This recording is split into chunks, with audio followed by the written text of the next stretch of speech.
Praise the lord. ఈరోజు దేవుని వాగ్దానము, మీరు క్రీస్తు సంబంధులైతే ఆ పక్షమందు అబ్రహాం యొక్క సంతానమై ఉండి వాగ్దాన ప్రకారము వారసులై ఉన్నారు.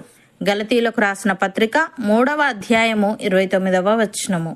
సహోదరి సహోదరులారా, పౌలు చెప్పిన ఈ మాట ఒక గొప్ప ఆత్మీయ సత్యాన్ని తెలియజేస్తుంది.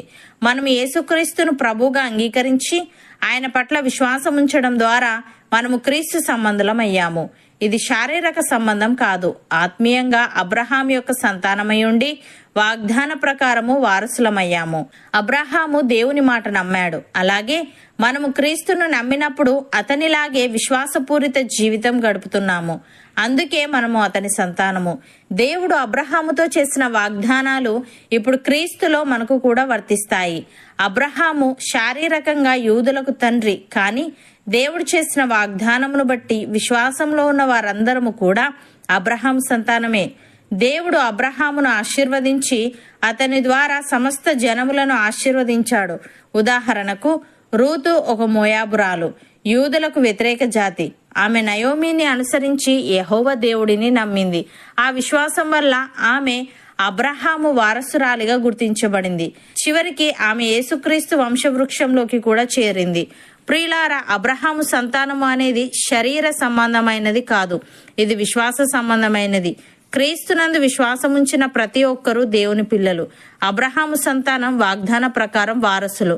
భక్తుడు ఈ విధంగా అంటున్నాడు, నేను చెప్పునదేమనగా, వారసుడు అన్నిటికినీ కర్తయ్య ఉన్నను, బాలుడై ఉన్నంత కాలము అతనికిని దాసునికిని ఏ భేదమునూ లేదు. తండ్రి చేత నిర్ణయింపబడిన దినము వచ్చే వరకు అతడు సంరక్షకుల యొక్కయు గృహ నిర్వాహకుల యొక్కయు అధీనములో ఉండును. అటువలే మనమును బాలురమై ఉన్నప్పుడు లోక సంబంధమైన మూల పాఠములకు లోబడి దాసులమై ఉంటిమి. అయితే కాలము పరిపూర్ణమైనప్పుడు దేవుడు తన కుమారుణ్ణి పంపెను. ఆయన స్త్రీ యందు పుట్టి మనము దత్తపుత్రులము కావాలనని ధర్మశాస్త్రమునకు లోబడి ఉన్నవారిని విమోచించుటకై ధర్మశాస్త్రమునకు లోబడిన వాడాయను. మరియు మీరు కుమారులై ఉన్నందున నాయన తండ్రి అని మొరపెట్టు తన కుమారుని ఆత్మను దేవుడు మన హృదయములలోనికి పంపెను. కాబట్టి నీవిక దాసుడవు కావు, కుమారుడవే. కుమారుడవైతే దేవుని ద్వారా వారసుడవు అని. ప్రియులారా, విశ్వాస సంబంధులే అబ్రహాము కుమారులని మీరు తెలుసుకొనుడి. దేవుడు విశ్వాస మూలముగా అన్యజనులను నీతిమంతులుగా తీర్చునని లేఖనము ముందుగా చూచి, నీ యందు అన్యజనులందరూ ఆశీర్వదింపబడుదురు అని అబ్రహామునకు సువార్తను ముందుగా ప్రకటించెను. కాబట్టి విశ్వాస సంబంధులే విశ్వాసము గల అబ్రహాముతో కూడా ఆశీర్వదింపబడుదురు. అపోస్తలుడైన పౌలు ఈ విధంగా అంటున్నాడు, క్రీస్తు మర్మము దేవదర్శనము వలన నాకు తెలియపరచబడినదను సంగతిని గూర్చి మున్పు సంక్షేపముగా వ్రాసితిని. మీరు దానిని చదివిన ఎడల దానిని బట్టి ఆ క్రీస్తు మర్మమును గూర్చి నాకు కలిగిన జ్ఞానము గ్రహించుకొనగలరు. ఈ మర్మం ఇప్పుడు ఆత్మ మూలముగా దేవుని పరిశుద్ధులకు అపోస్తులకును ప్రవక్తలకును బయలుపరచబడి ఉన్నట్టుగా పూర్వకాలముల యందు మనుష్యులకు తెలియపరచబడలేదు. ఈ మర్మమేదనగా, అన్యజనులు సువార్త వలన క్రీస్తు యేసునందు యూదులతో పాటు సమాన వారసులను, ఒక శరీరమందలి సాటి అవయవములను వాగ్దానములో పాలివారలునై ఉన్నారనున్నదియే. దేవుడు కార్యకార్యగు తన శక్తిని బట్టి నాకు అనుగ్రహించిన కృపావరము చొప్పున నేను ఆ సువార్తకు పరిచారకుడనైతిని.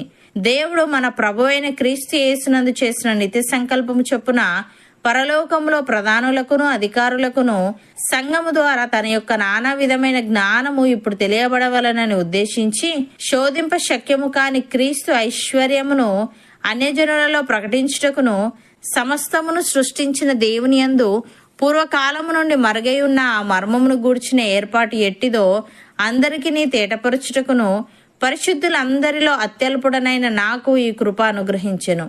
ఆయన యందలి విశ్వాసము చేత ధైర్యమును నిర్భయమైన ప్రవేశమును ఆయనను బట్టి మనకు కలిగి ఉన్నవి అని. సహోదరి సహోదరులారా, మనుష్యులు తమ కంటే గొప్పవాని తోడు అని ప్రమాణము చేతురు. వారి ప్రతి వివాదములోను వివాదాంశమును పరిష్కారం చేయనది ప్రమాణమే. ఈ విధముగా దేవుడు తన సంకల్పము నిశ్చలమైనదని ఆ వాగ్దానమునకు వారసులైన వారికి మరి నిశ్చయముగా కనపరచవలనని ఉద్దేశించిన వాడై తాను అబద్ధమాడజాలని నిశ్చలమైన 2 సంగతులను బట్టి మన ఎదుట ఉంచబడిన నిరీక్షణను చేపట్టుటకు శరణాగతులమైన మనకు బలమైన ధైర్యము కలుగునట్లు ప్రమాణము చేసి వాగ్దానమును దృఢపరచెను. ఈ నిరీక్షణ నిశ్చలమును స్థిరమునై మన ఆత్మకు లంగరువలే నుండి తెరలోపల ప్రవేశించుచున్నది. నిరంతరము మెల్కీసెదకు క్రమము చొప్పున ప్రధాన యాజకుడైన యేసు అందులోనికి మనకంటే ముందుగా మన పక్షమున ప్రవేశించెను. నమ్మిన వారు నాతో పాటు ప్రార్థనలో ఏకీభవించండి. పరిశుద్ధుడా, ప్రేమగల తండ్రి, మేము క్రీస్తు సంబంధులమైతే ఆ పక్షమందు అబ్రహాం యొక్క సంతానమై ఉండి వాగ్దాన ప్రకారము వారసులమై ఉన్నామని, అబ్రహాం సంతానం అనేది శరీర సంబంధమైనది కాదు గాని విశ్వాస సంబంధమైనదని, క్రీస్తునందు విశ్వాసముంచిన ప్రతి ఒక్కరూ దేవుని పిల్లలేనని నీవు తెలియజేశావు. తండ్రి, నీకు స్తుతులు.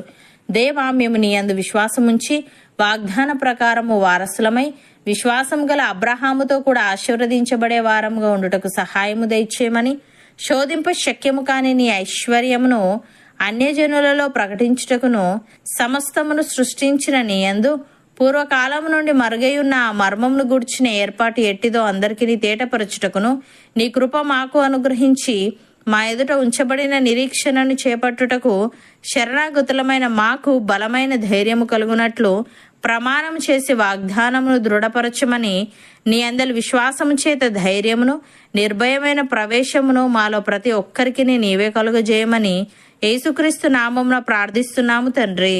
ఆమెన్.